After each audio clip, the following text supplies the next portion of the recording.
하늘을 볼 겨를도 없이 정신없이 세상을 살다가 마음의 먹먹함이 내 삶을 짓누를 때 그제서야 주님을 찾습니다. 행복을 느낄 겨를도 없이 분주하게 세상을 살다가 인생의 허무함이 내 삶을 짓누를 때 그제서야 주님을 찾습니다.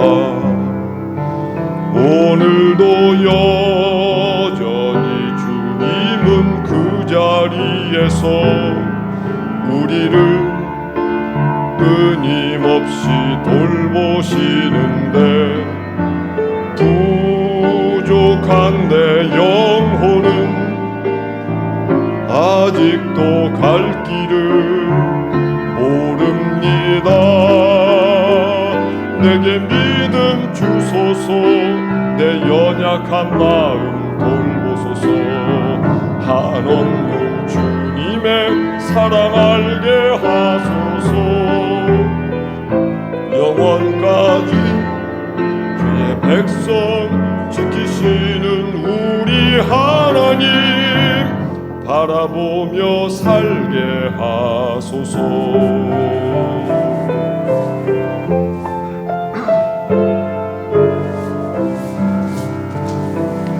하늘을 볼 겨를도 없이 정신없이 세상을 살다가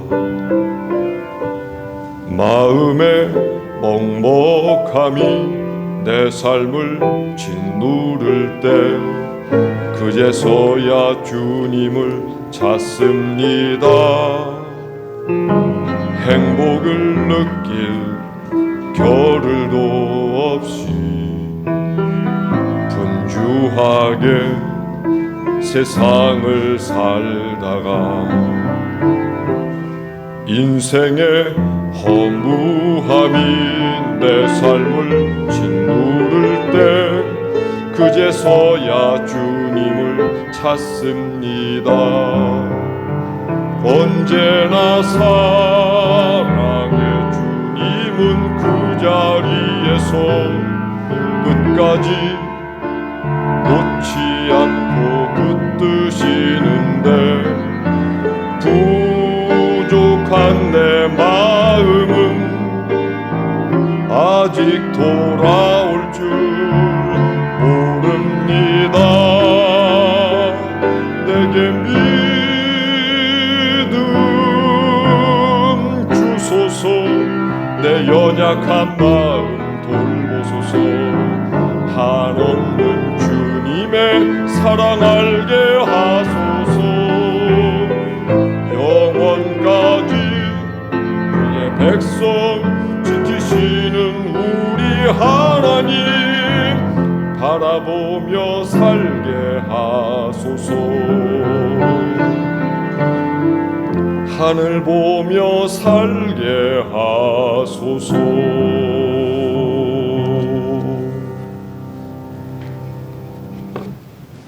그대 앞에 봄이 있다.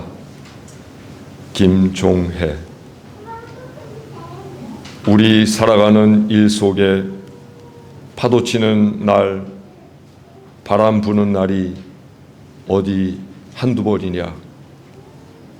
그런 날은 조용히 닻을 내리고 오늘 일을 잠시라도 낮은 곳에 묻어두어야 한다.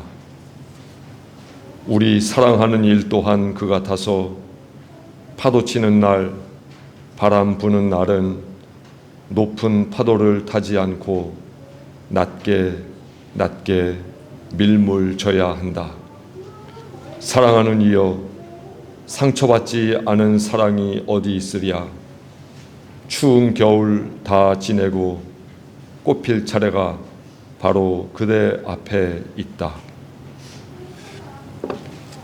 추운 겨울, 그래서 견디기 힘든 날씨가 우리의 가슴을 움츠러들게 만들고 있지만 조금만 밖에 나아가 보면 풀이 돋고 있습니다. 그리고 나무는 물을 올리고 있습니다. 여전히 추운 한겨울이 우리에게 계속되고 있지만 자연은, 하나님은 우리에게 봄의 기운을 멀리서부터 알려주시고 있습니다. 시대가 너무 얼어붙어 있어 날도 춥고 시대도 춥고 우리 인생도 너무 춥게 우리는 지내고 있습니다. 하지만 이 추운 시대도 조금만 더 참으면 이제 정말 끝나게 될 것입니다. 그리고 봄이 올 것입니다. 시인의 마지막 식구가 저의 가슴을 울렸습니다. 꽃필 차례가 바로 그대 앞에 있다. 늘 겨울이라고 생각하는 사람에게는 겨울이 끝나지 않지만 봄을 깊이 고대하는 이에게는 그 봄이 오게 돼 있습니다. 봄을 꿈꾸는 이에게만 봄은 다가오게 됩니다. 부디 오늘 예배를 통해서 우리 교인들도 내 인생에 봄이 내 코앞에 와 있다 하고 믿게 되기를 간절히 바랍니다.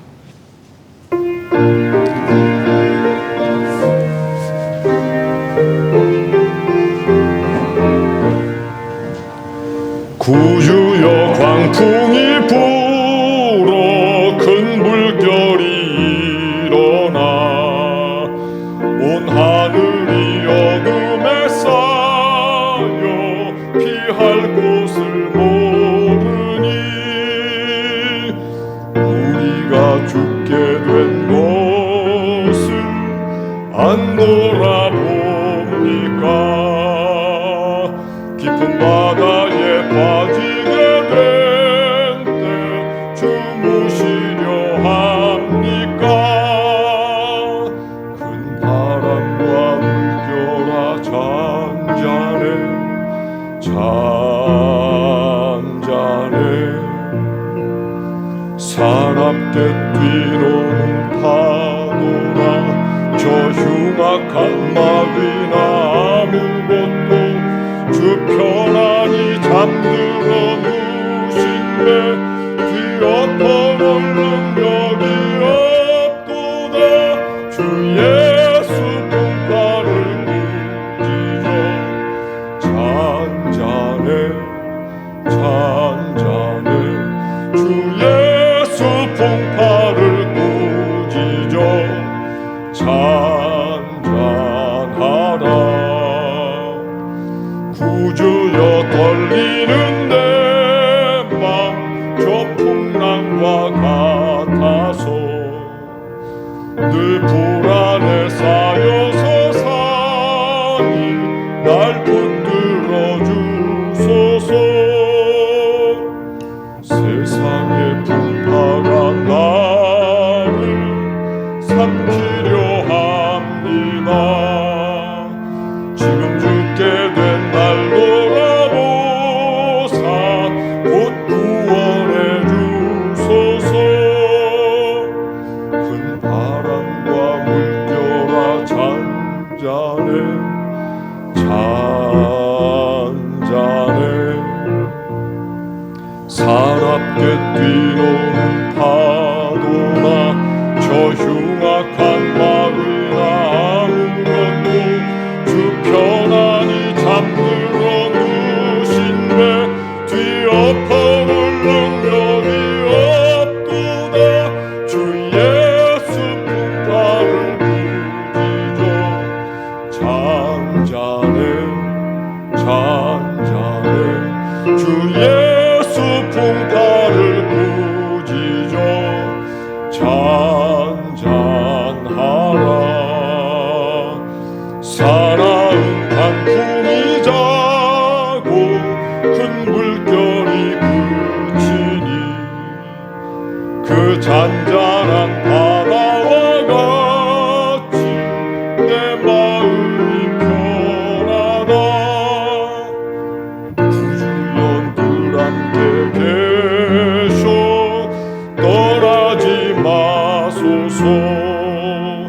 복된 항구에 즐거이 가서 그 언덕에 쉬리라. 큰 바람과 물결아 잔잔해 잔잔해.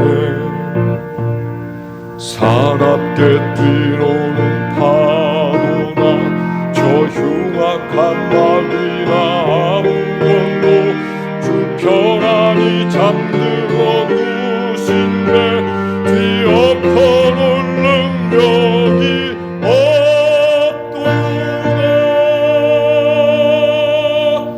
주 예수 풍파를 꾸짖어 잔잔해 잔잔해. 주 예수 풍파를 꾸짖어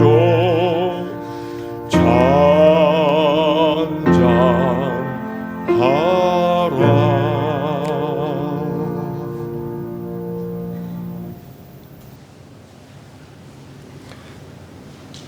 하나님, 날 춥고 마음 처연했던 겨울 6절기 다 무사히 지내고 새 마음으로 새 꿈으로 맞이하는 봄 절기들 앞두었습니다.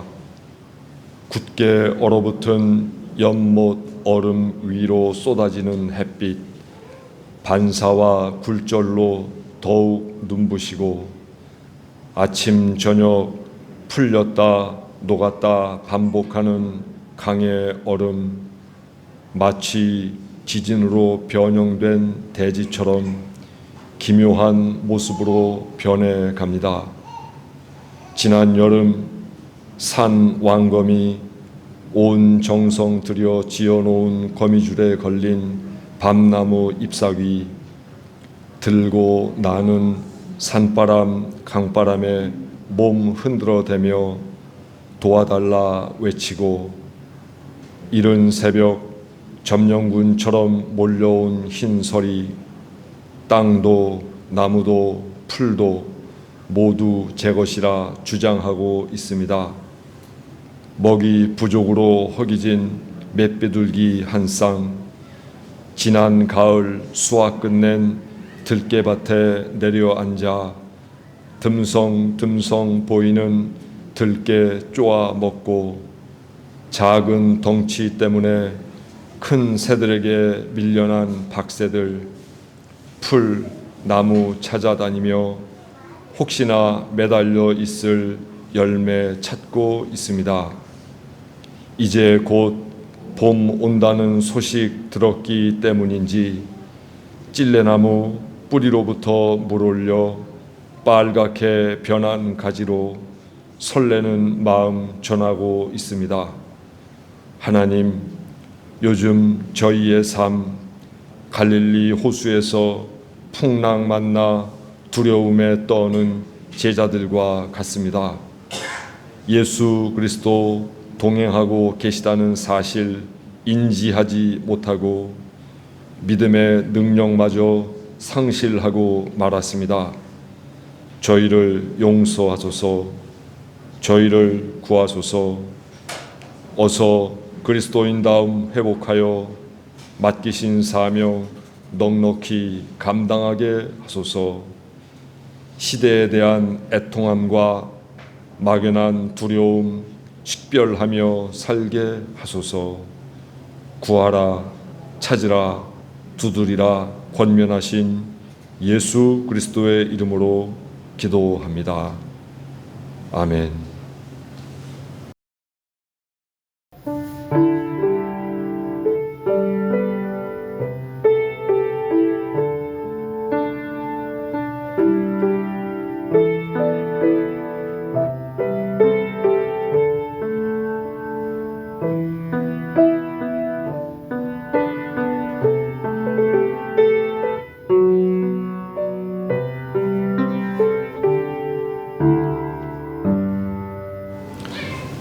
그리스도께서 우리를 해방시켜 주셔서 자유를 누리게 하셨습니다. 그러므로 굳게 서서 다시는 종살이의 멍에를 매지 마십시오.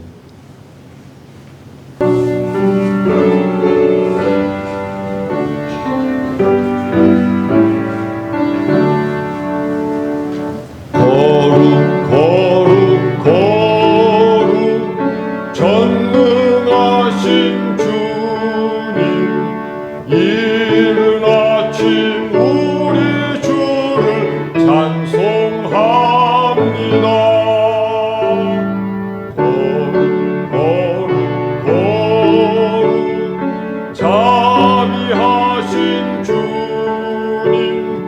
성삼위일체 우리 주로다.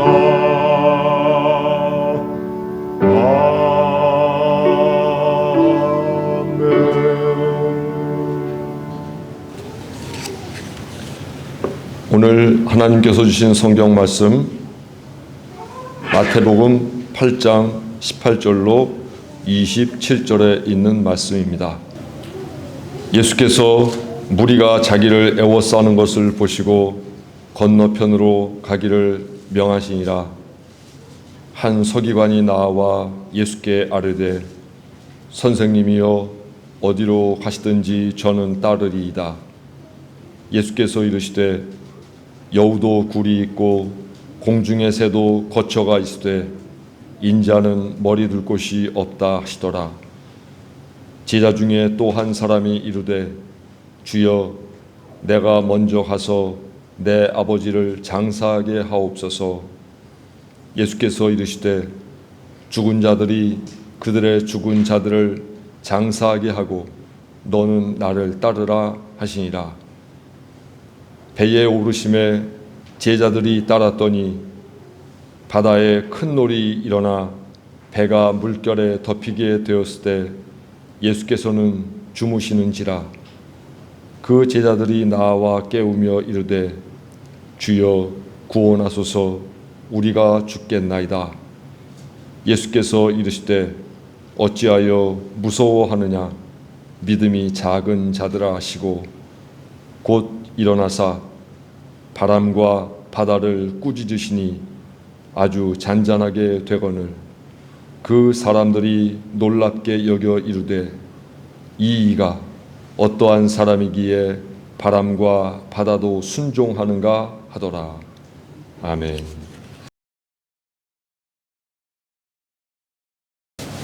예수께서는 이 땅에 계실 때 여러 가지 일을 하셨습니다.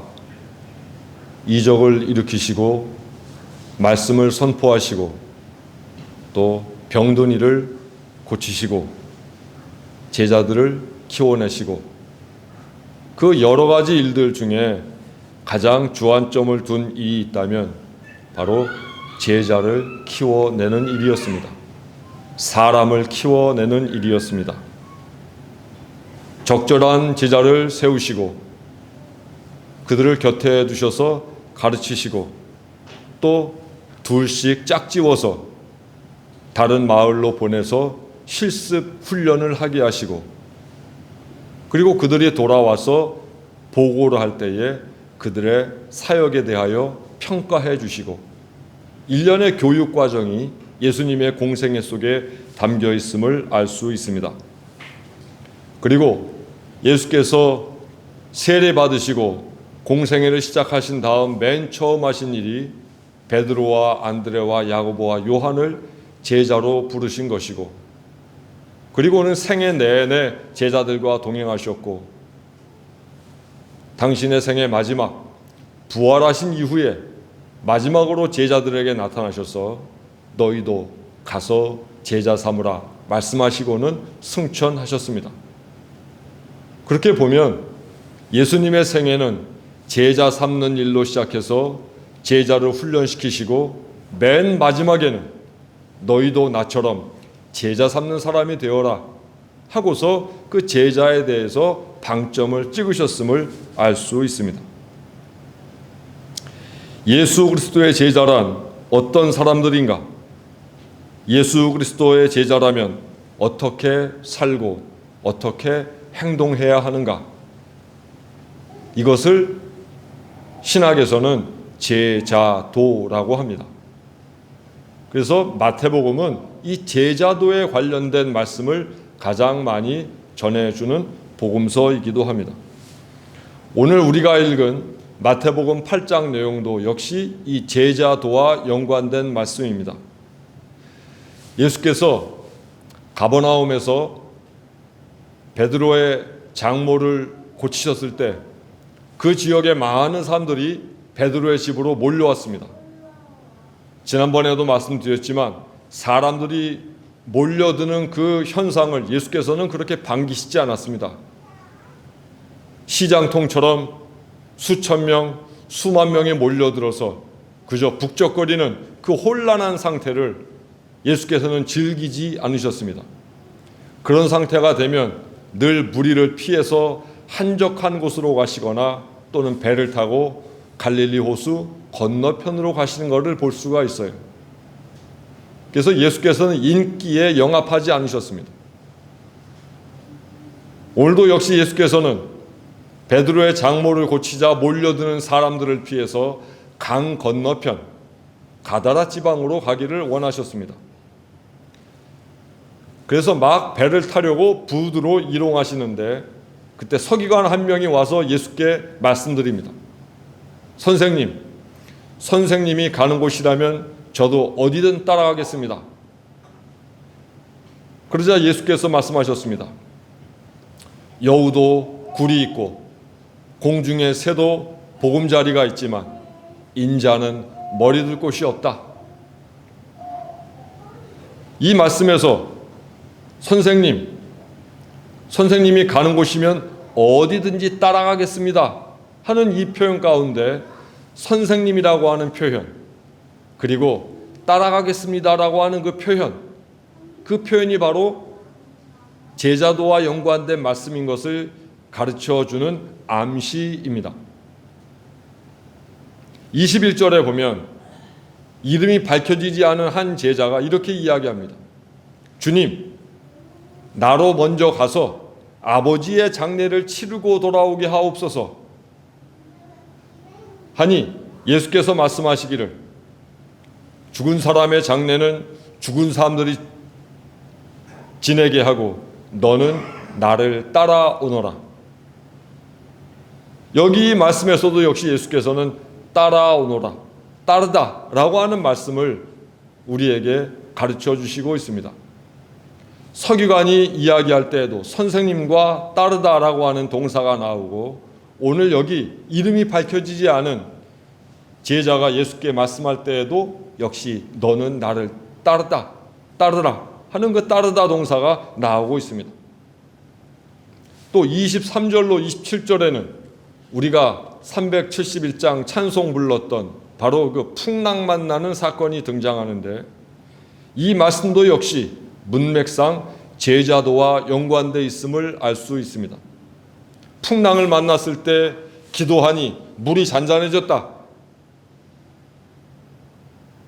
이것이 우리가 들어온 전통적인 가르침이지만 이 속에는 제자에 대한 그 가르침과 교훈이 들어있음을 알 수가 있죠. 어찌 보면 이 풍랑 만난 사건은 제자도에 대한 예증이라고도 볼 수 있습니다. 예수께서 애초의 계획대로 가버나움 건너편으로 가시기 위해서 배에 오르셨습니다. 그때 23절에 보면 제자들도 따랐더니 그렇게 이야기하고 있어요. 그래서 그 말씀을 통해서 이 말씀 역시 제자도와 관련된 것임을 알려주고 있습니다. 그래서 첫 번째, 서기관과 연관해서도 따르다. 이름이 밝혀지지 않은 제자에 대해서도 따르다. 그리고 배 타러 가는 12제자와 연관해서도 따르다. 똑같은 동사가 3번 반복됨으로 하여 예수 그리스도의 제자의 정체성이 어떠해야 하는지 알려준다는 거죠. 갑자기 바다에 풍랑이 일어나기 시작했습니다. 그리고 물결이 크게 일어나서 그 물이 배를 뒤덮일 만큼 그렇게 위험에 빠지게 되었습니다. 근데 성경에 보니 예수께서는 배에서 고온하게 주무시고 있었습니다. 예수님은 왜 그렇게 풍랑이 일 때, 사랑이 그렇게 많다면, 제자들을 아낀다면 일어나서 그 물을 진작에 가라앉히지 않고 왜 그냥 주무시고 계셨을까? 그 상황을 모르셨을까? 이것을 모티브로 해서 어떤 소설가는 소설을 짓기도 했습니다. 저는 이것을 신의 침묵이라 그렇게 이름하고 싶습니다.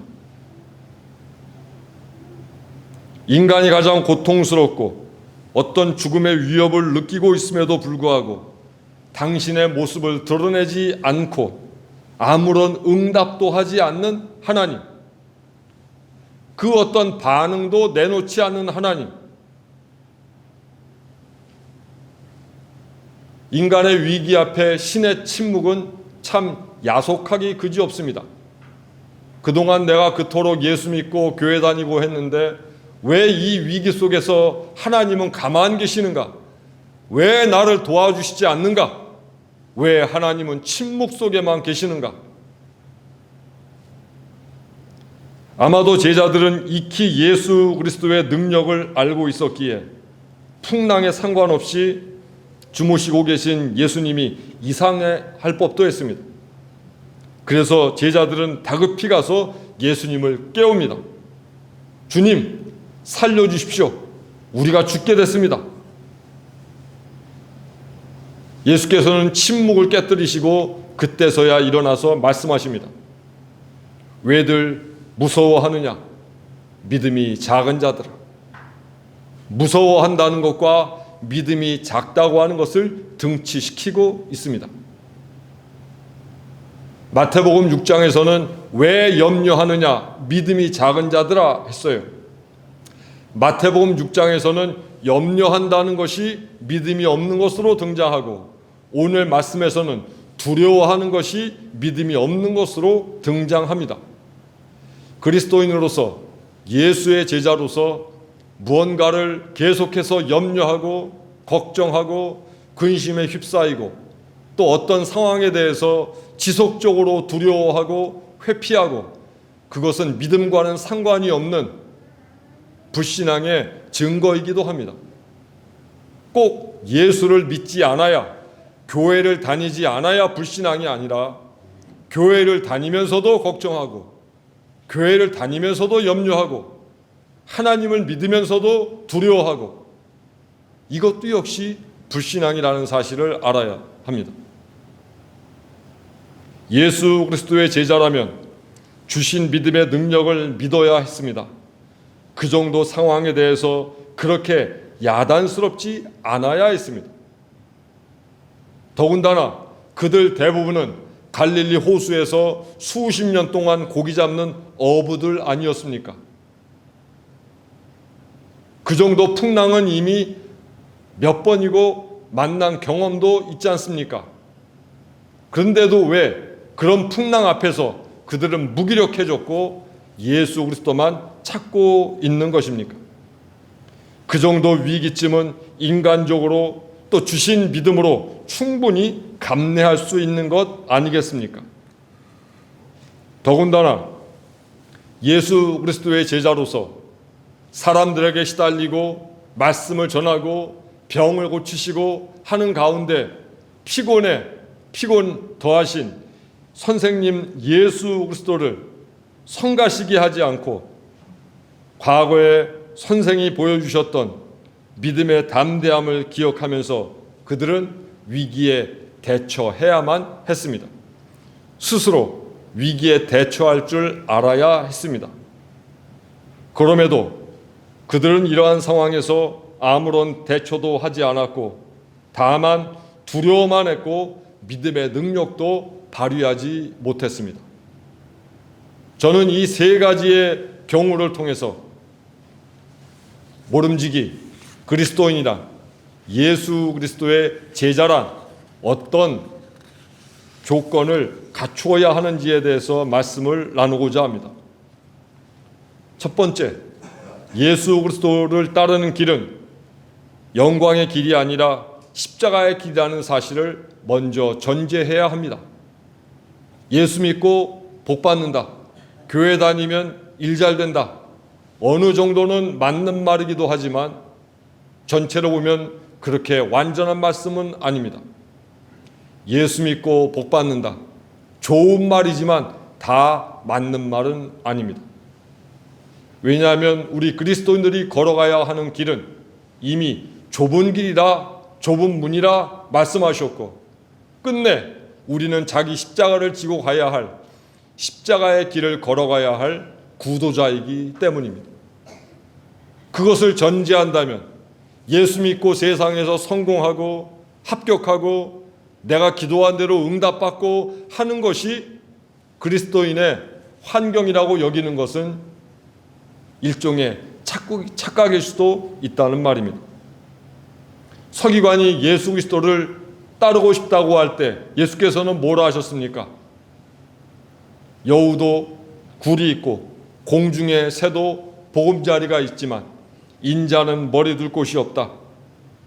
또한 23절에 보면 예수님을 그토록 잘 보필하고 따라다니는 제자들에게 평탄한 갈릴리 호수의 모습이 아니라 풍랑이 이는 그런 위기가 닥쳐오고 있는 것을 볼 수 있습니다.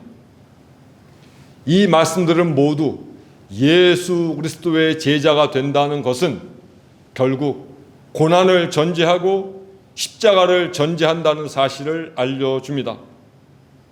평탄한 길이 아니라 결코 순탄치 않은 길이 될 것임을 알려줍니다. 적어도 이 정도에 대해서 결단하지 않고 예수 믿는다는 것은 그것은 어쩌면 자기 속임일지 모른다는 말입니다. 왜 사람이 실망에 빠집니까? 왜 사람이 시험에 듭니까? 자기가 기대한 것만큼 삶의 결과가, 우리 사회에서 요구하는 기준의 삶의 결과가 우리에게 나타나지 않기 때문입니다. 예수를 믿기 때문에 그런 결과가 나타나야만 한다고 하는 그런 생각이 우리를 지배하기 때문입니다.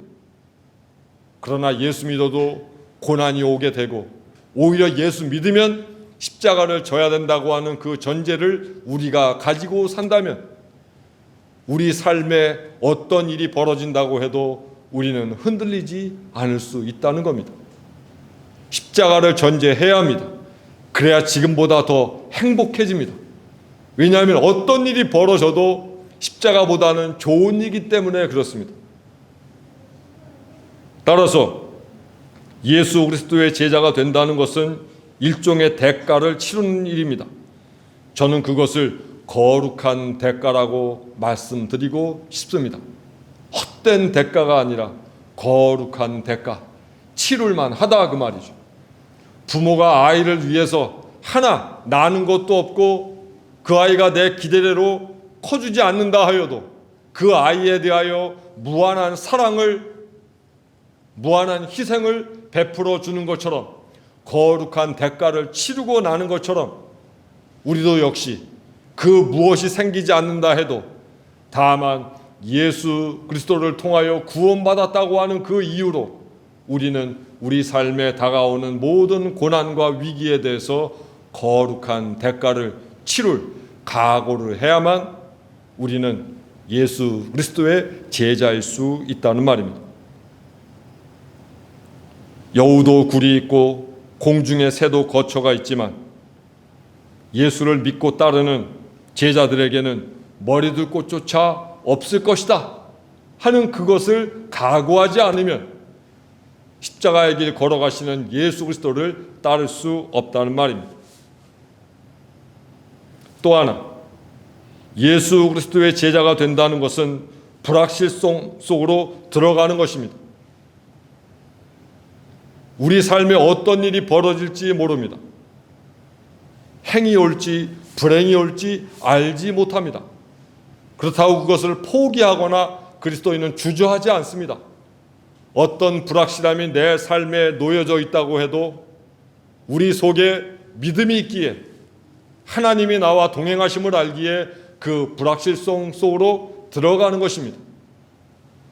아브라함이, 모세가 기약되지 않는 그 어떤 미래로 한 걸음 한 걸음 내디디면서 하나님 앞에 가까이 나아간 것처럼 우리도 어떻게 될지 모르는 우리 미래에 대하여, 우리 삶에 대하여 주저하지 않고 하나님과 더불어 한 발짝 한 발짝 앞으로 나아갈 줄 아는 것, 그것이 예수 그리스도의 제자인 것입니다. 언제 어느 때 풍랑이 몰려올지 모릅니다. 어쩌면 우리 교우들 중 그런 풍랑을 이미 만나고 있는지도 모릅니다. 그때 왜 나에게만 이런 불행이 오는 걸까? 왜 우리 집에만 이런 고통이 오는 걸까? 라고 생각할 것이 아니라 그때야말로 내가 예수 그리스도의 제자인 것을 증명하고 고백하고 결단하고 행동하는 가장 중요한 신앙의 순간인 것을 우리는 기억하며 살아가야 합니다. 그것이 우리 그리스도인의 힘입니다. 해서 하나님, 내 인생에서 고난을 없애주십시오라고 기도하지 않고 고난은 없앨 수가 없습니다. 하나님, 내가 이 고난을 이겨낼 수 있는 힘을 내게 허락하여 주옵소서라고 우리는 기도해야 합니다. 우리는 풍랑과 같은 인생을 기꺼이 운명으로 받아들일 줄 알아야 합니다. 이것이 예수께서 걸어가신 제자들이 걸어가야 할 십자가의 길입니다. 예수 그리스도 제자 되는 두 번째 조건은 우선순위를 하나님께 두는 사람이어야 합니다. 21절에 보면 제자 중 한 사람이 이렇게 이야기합니다.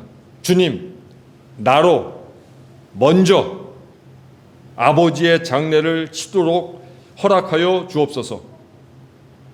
어떤 사람들은 이것을 유교적인 관점에서 이렇게 호로자식이 있나?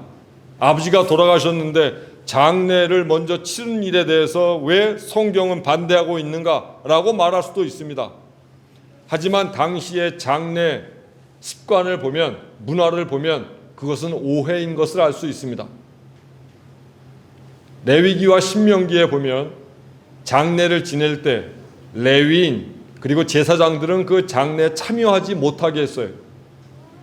왜냐하면 그들은 성소에서 제사를 집행해야 됐기 때문에 시신과 연관된 일을 하게 되면 자기가 부정해지는 거죠. 그래서 제사와 연관된, 성전과 연관된 그런 레위인 제사장들은 장례에 참석하지 않아도 되었던 것입니다. 결국 예수 그리스도의 삶이 하나님의 거룩하신 성전을 이 땅에 재건하시는 거라고 본다면 제자들도 역시 그 일에 참여한 거룩한 이들입니다. 해서 예수께서는 그 장례는 나머지 사람들이 치르게끔 하고 너는 나를 따라오너라 라고 말씀하시고 있습니다. 여기에서 우리가 먼저 중요하게 여겨야 할 부사가 하나 있는데 그것은 제자가 얘기했던 내가 먼저 가서 할 때 그 먼저라고 하는 말입니다. 먼저. 무엇이 먼저인가? 해서 여기서 우리는 우선순위 또는 가치관이라고 하는 문제를 제기해 볼 수 있습니다. 먼저라고 하는 이 히라버 부사, 프로톤이라고 하는 부사는 명사로도 쓰이는데 명사로 쓰일 때에는 으뜸, 최고, 첫 번째 이런 의미를 갖는 거예요. 즉 으뜸, 먼저, 첫 번째, 처음 이런 의미로 본다면 오늘 제자로서 갖추어야 할 두 번째 조건으로 인생의 첫 번째로 꼽는 가치가 뭐냐? 너의 으뜸 가치가 뭐냐? 이것에 대해서 우리는 확고히 하나님 그리고 하나님 나라라고 답할 수 있어야 합니다. 무엇을 위해 사는가? 어떤 것을 가장 귀하게 여기고 있는가? 이것이 가치관이라면 그 가치관 가운데 중심은 먼저 하나님이 되어야 한다고 하는 것입니다. 하지만 이름이 밝혀지지 않은 이 제자는 먼저라고 하는 그 가치관의 우선순위 속에서 하나님을 앞에 두지 않고 장래를 앞에 뒀기에 예수께서는 먼저 나를 따라라 라고 말씀하고 계신 것입니다. 모름지기 예수의 제자라면 예수를 따르는 것이 첫 번째 우선순위가 되어야 하고 으뜸 가치가 되어야 합니다. 이것을 우리 실생활로 받아들여 보면 이렇습니다. 그리스도 예수의 제자라면 먼저 하나님께 거룩하게 예배하는 일을 으뜸 가치로 여겨야 합니다. 월, 화, 수, 목, 금, 토, 일이 아니라 일, 월, 화, 수, 목, 금, 토로 살아야 합니다. 토요일이 지나고 주일이 된 게 아니라 주일이 지난 다음 월요일이 된다고 생각을 해야 합니다. 하나님께 거룩하게 먼저 예배 드린 다음 그 거룩함의 정신으로 세상에 나가서 모든 직업과 가정과 사회와 학교에서 우리는 거룩하게 살아가야 합니다.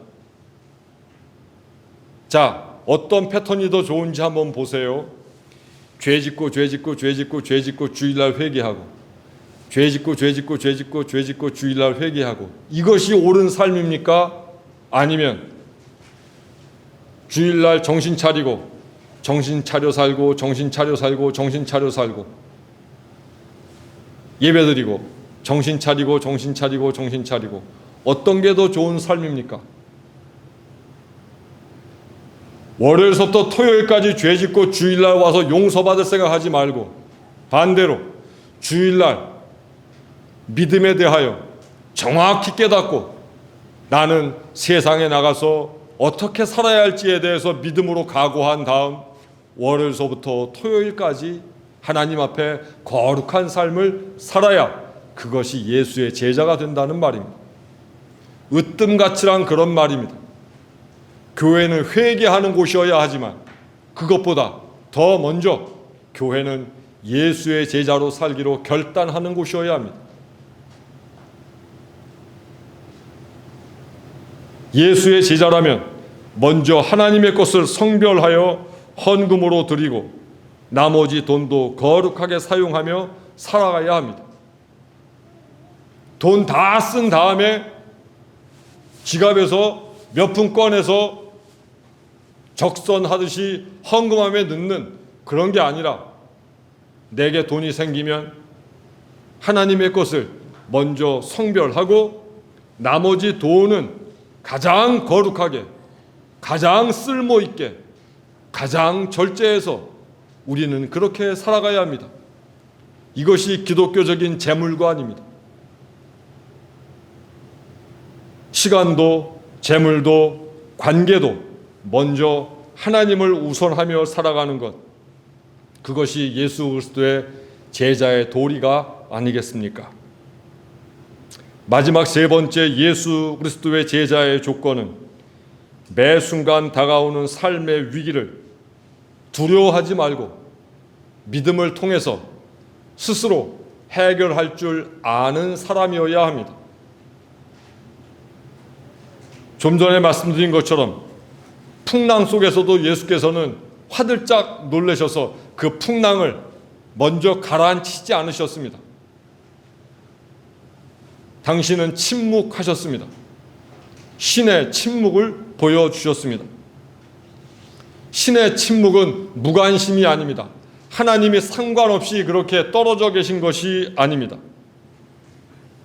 신의 침묵은 예수 그리스도의 제자들이 그리고 그리스도인들이 스스로 해결할 수 있는 시간을 예수께서 하나님께서 기다려 주시는 겁니다. 내가 위기에 봉착했는데도 하나님이 동행하지 않는 까닭은 하나님이 없어서가 아니라 하나님이 무능력해서가 아니라 지금 이 위기만큼은 너 스스로 이미 너에게 준 믿음으로 한번 해결해 보라고 하나님이 우리에게 그 해결의 시간을 더해 주시는 겁니다. 따라서 신의 침묵은 신의 무능력이 아니라 신의 기대입니다. 우리를 향한 기대입니다. 이 말씀을 준비하며 저는 아이들의 모습을 생각해 보았습니다. 아이가 너무 귀하기 때문에 아이가 1살이 되고 2살이 되고 3살이 돼도 계속해서 엄마 아버지가 손을 붙들고 넘어지지 않게 잡아주면 아이는 걸음마 배울 시간이 없다는 거죠. 부모가 손을 놓아야 아이가 독립합니다. 부모가 손을 놓아야 아이가 걸음마를 배웁니다. 예전에 이유식이 부족할 때 할머니들이 밥 한 숟갈 떠서 입에 꼭꼭 넣어서 씹은 다음에 뱉어서 애들 먹였죠. 요즘은 그러면 큰일 나겠죠. 그런데 아이가 소화를 잘 못 시킨다고 애가 3살이 되고 4살이 되고 5살이 됐는데도 숟갈을 쥐어주지 않고 계속해서 그 입에다 떠 먹이면 아이가 제대로 식사법을 배우겠냐 그 말이에요. 신의 침묵이란 바로 그런 것입니다. 그리스도인이 독립적으로 설 수 있도록 하나님이 그리스도인의 손목을 놓는 겁니다. 그리고는 바라봐 주시는 거예요. 잘 걷나? 넘어지지 않나? 다치지는 않나? 그래, 일어설 수 있겠지? 하고 독립할 수 있도록 만들어 주시는 거예요. 자녀 양육의 최종 목적은 뭐죠? 독립시키는 거죠. 우리가 애 왜 키웁니까? 결국 잘 먹이고 잘 키우고 잘 가르쳐서 아이가 독립할 수 있게끔 만드는 것이 부모의 양육 목적이 아닙니까? 그런데 왜 그리스도인들은 나이가 60, 70, 80, 90이 돼도 독립할 줄 모르고 사사건건 하나님께 의존하려고 하고 사사건건 하나님이 내 손목 붙들어 주시기만을 바라면서 의존적으로 살고 있냐 그 말이죠. 그래서 하나님이 침묵하는 겁니다. 네가 한번 해봐라. 너 스스로 한번 해결해 봐라 라고 이야기하는 겁니다. 100일 기도도 좋고 1000일 기도도 좋지만 100일 기도 1000일 기도에서 응답받는다라고 하는 것, 그것보다 100일 기도 1000일 기도를 통해서 내 속에 있는 믿음을 더 굳게 다지고 내가 한번 이 일을 해결해 보리라 하고 각오하고 결단하는 기도라면 좋지만 100일 동안 하나님을 잡고 붙들고 1000일 동안 하나님의 손목 붙들어 주시기를 바라고 의존적으로 살아가는 것은 그렇게 좋은 신앙이 아닙니다. 삶의 위기에 봉착할 때마다 하나님을 의존하지 마십시오. 하나님께 생떼 쓰시지 마십시오. 이미 하나님은 우리에게 이 위기를 극복할 수 있는 능력과 힘을 주셨어요. 우리 교우들의 믿음이 부족하지 않아요. 이미 우리에게는 그런 능력이 있습니다. 그렇다면 이 능력을 사용하여 우리는 우리에게 닥친 위기를 내 신앙으로 극복할 수 있기 위하여 독립해야 되고 스스로 자존해야만 합니다. 아이의 손을 놔야 제대로 걸음마를 배우고 독립적으로 걷게 되듯 하나님의 침묵도 그리스도인들이, 제자들이 신앙적으로 독립해서 스스로 예수 정신에 따라 살게 하는 일종의 숙성 과정입니다. 스스로 서지 못하고 홀로 서지 못한 채 넘어질 때마다 일으켜달라고 하나님께 손 내미는 것, 그것은 미성숙의 상황입니다. 이렇게 세 가지 조건의 제자의 요소를 갖추게 될 때 저는 그 사람을 멋진 그리스도인, 멋진 예수 그리스도의 제자라고 말하고 싶습니다. 먼저 우리 원천교회 교우들은 기쁨으로 십자가의 길을 기꺼이 받아들여 주십시오. 꽃길만 걸으려 하지 말고 반대로 예수께서 달리신 그 십자가의 길을 걸으리라 결단해 주십시오. 그리고 우선순위를, 으뜸 가치를 하나님께 두십시오. 그리고 이제는 좀 철이 들어서 하나님의 침묵 속에서도 스스로의 삶을 영위해 가는 그런 독립의 의지를 가지십시오. 어려운 일 만날 때마다 울면서 하나님께만 매달리지 말고 이제는 그만 울고 그 위기 앞에서 나는 어떻게 해야 하는가? 예수의 십자가 붙들고 그렇게 한번 해결해 나가 보십시오. 그래야 그리스도인입니다. 그래야 심지가 있는 그리스도인입니다. 부디 멋진 예수 그리스도의 제자들이 되십시오. 부디 멋진 그리스도인들이 되십시오. 오늘 말씀과 연관해서 아까 맨 처음 불렀던 찬양 부른 다음 제가 기도하겠습니다.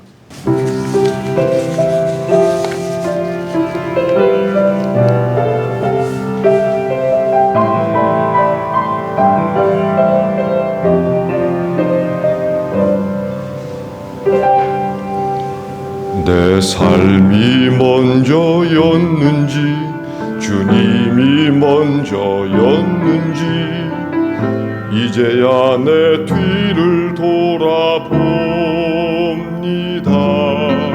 내 욕심만을 채우려 주 십자가의 보혈을 잊고 살았는지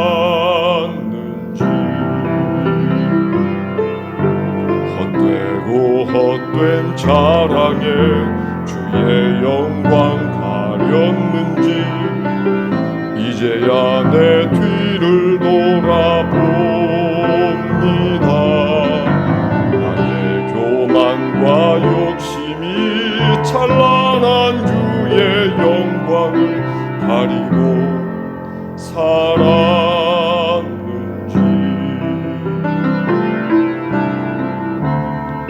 이제야 주의 탄식 소리 들리고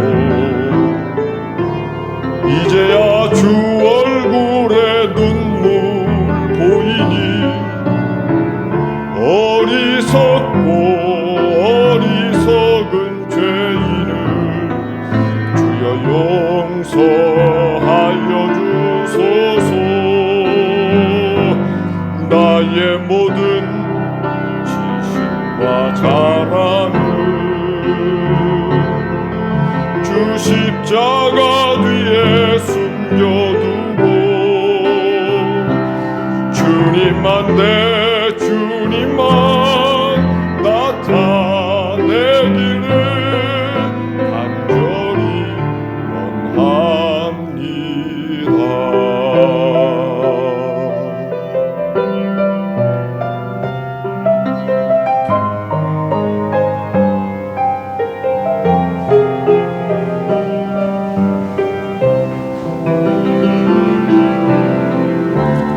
이제야 주의 탄식 소리 들리고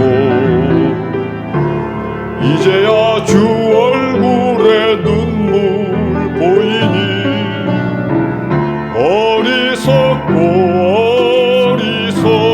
죄인을 주여 용서하여 주소서. 나의 모든 자랑을 주 십자가 뒤에 숨겨두고 주님만 나타내기를 간절히 원합니다.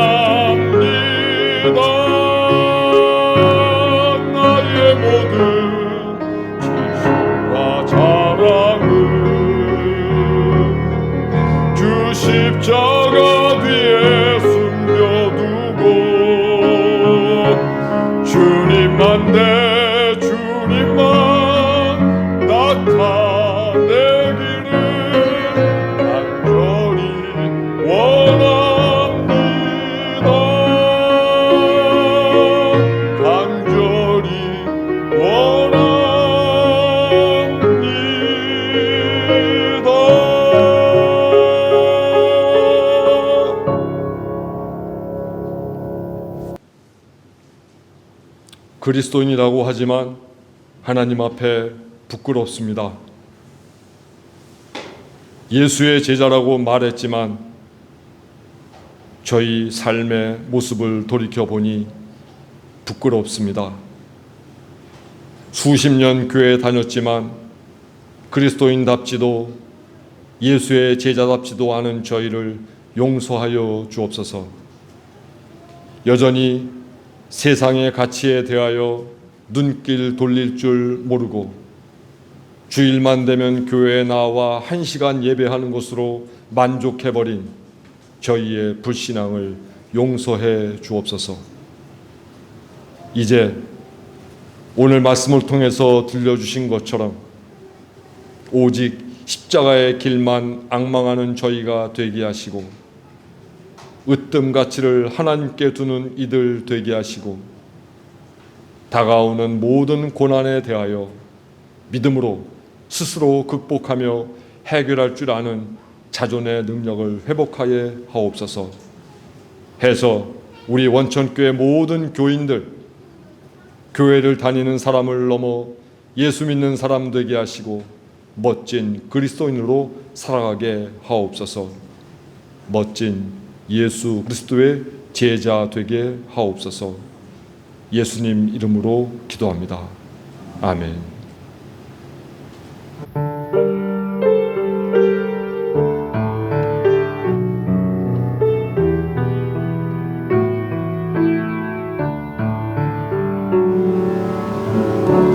내가 가진 것 중에서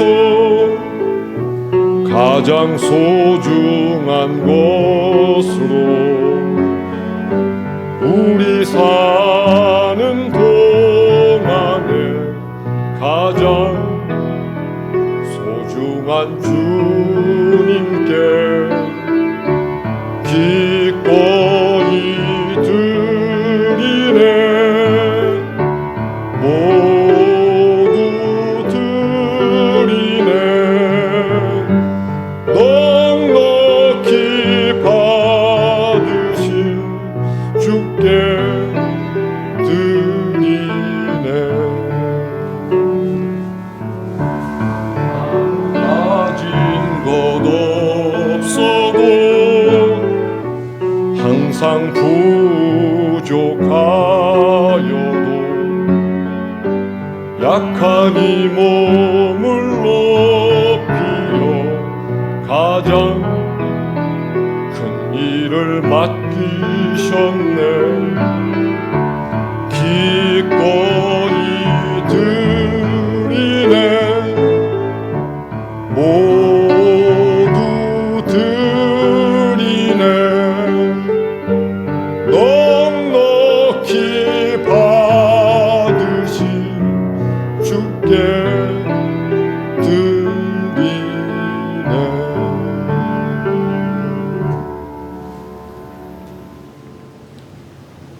지난 한 주간 저희 교우들 추위에 콧물 흘리며 눈물 흘리며 손 꼽고 발가락 꼽아가면서 부지런히 한 주간을 살아 하나님 주신 소득 중 하나님의 것을 성별하여 이 시간 바칩니다.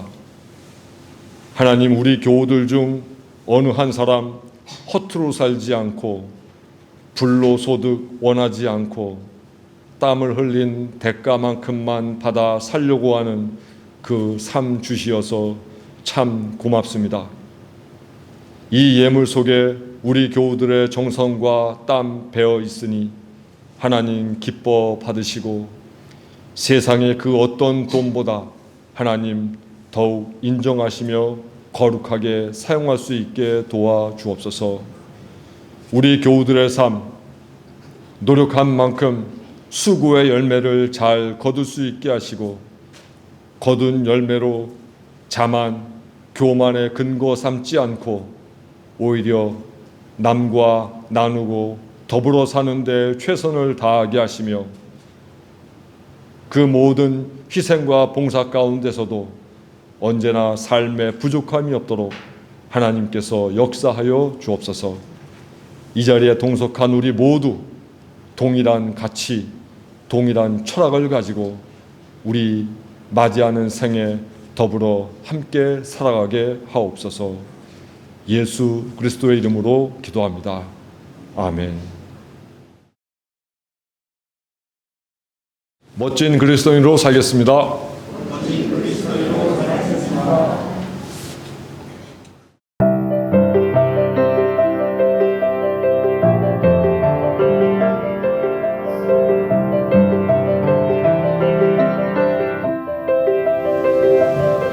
모든 일에 기한이 있고 모든 일에 때가 있어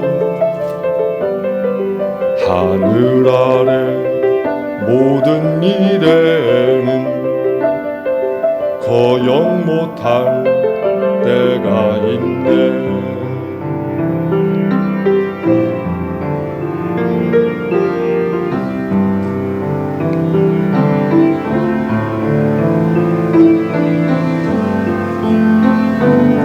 살고 죽고 뿌리고 거두고 병이 들고 고쳐주고 울고 웃고 슬플 때와 춤을 추는 때가 있네. 던져버릴 때와 거두어 드릴 때 품에 안을 때와 멀리할 때 찾고 잃고 지킬 때와 던져버릴 때가 있네.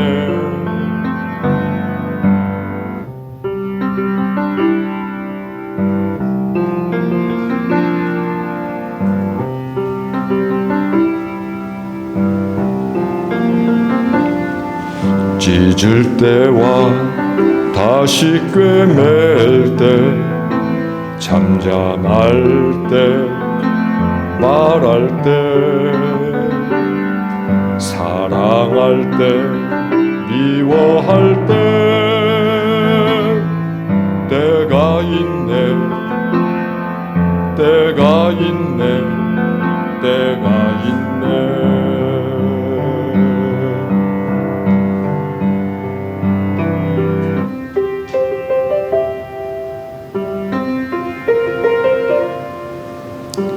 모든 일에 때가 있네.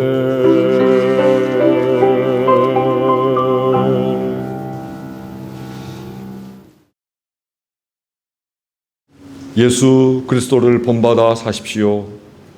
언제 어디서나 누구에게나 그리스도인이 되십시오. 기도로 삶을 채우십시오. 그리스도인은 십자가의 길을 피하지 않습니다. 그리스도인은 하나님 나라를 으뜸 가치로 여깁니다. 그리스도인은 삶의 위기를 두려워 않고 스스로 해결해 나갑니다. 부디 멋진 그리스도인이 되십시오.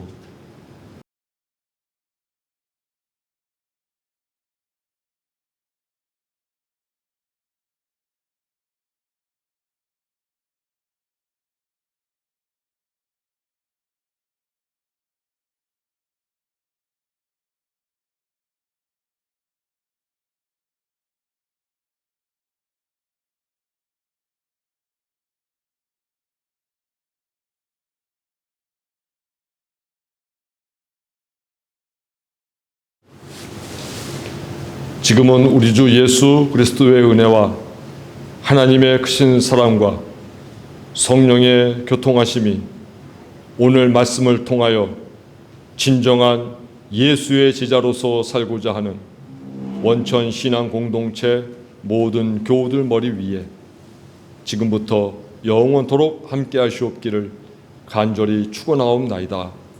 아멘.